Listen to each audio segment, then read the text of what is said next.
who surrounded the throne, and the living creatures and the elders.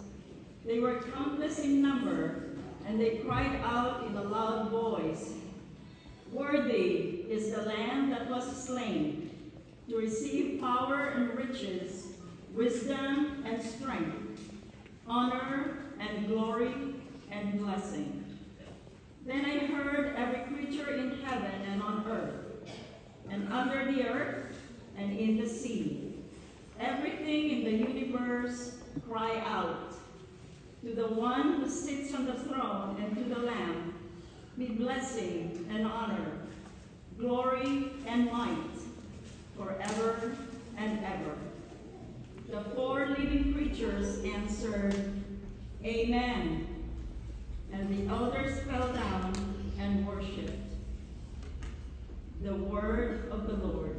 Thanks be to God.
Noong panahon yun, muling napakita si Jesus sa Balaga sa tabi ng lawa ng Tiberias. Ganito ang pangyayari. Magkakasama si Simon Pedro, Tomas na tinaguri ang kapal, Nathanael, na taga-Cana, Galilea. Ang mga anak ni Zebedeo at dalawang pangalaga, sinabi sa kanila ni Simon Pedro, "Mangingisda ako, sasama kami, wika niya." Umalis sila at lumunan sa bangka, subalit walang nahuli ng gabing yun. Nang magbubog ang liwayway na, tumayo si Jesus sa pampang, subalit hindi siya nakilala ng malagat. Sinabi niya, "Mga anak, mayroon ba kayong huli?" "Wala po," tugon nila. "Ihulog ninyo ang lambat sa gawing kanan ng bangka at makahuli kayo," sabi ni Jesus. Inihulog niya ang malambat at hindi nga ito makila dahil sa namin ang huli.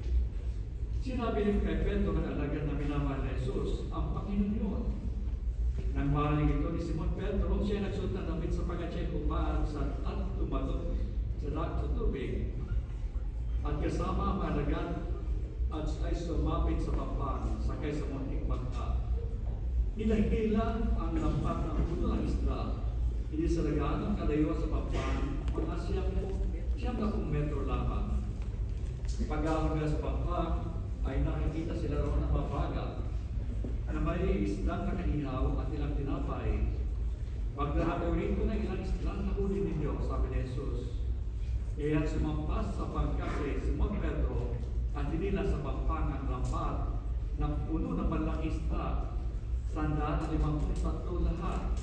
Hindi na punit ang lambat, kahit gaano karami ang isda. Halik kayo at mag-almusal tayo, sabi ni Jesus. Isa man sa malaga ay walang mangahas magtanong sa kanya kung sino siya. Sapat alam nila na siya ang Panginoon. Lumapit si Jesus, kinuha ang tinapay at binigay sa kanila ang kanyang isda. Ito ay gantong pagpapakita ni Jesus sa malaga pagkatapos siya ay muling mabuhay. Pagkakain nila, tinanong ni Jesus si Simon Pedro, "Simon, anak ni Juan, hindi mo ako na higit kaysa tama ito? Opo, Panginoon, nalalaman yung iniibig ko kayo." Tugon niya. Sinabi sa kanya ni Jesus, "Akanin mo, Ama, ang aking batang lupa." Muli siyang tinanin ni Jesus, "Simon, anak ni Juan, hilig mo ba ako?" Sumagot si Pedro, "Opo, Panginoon,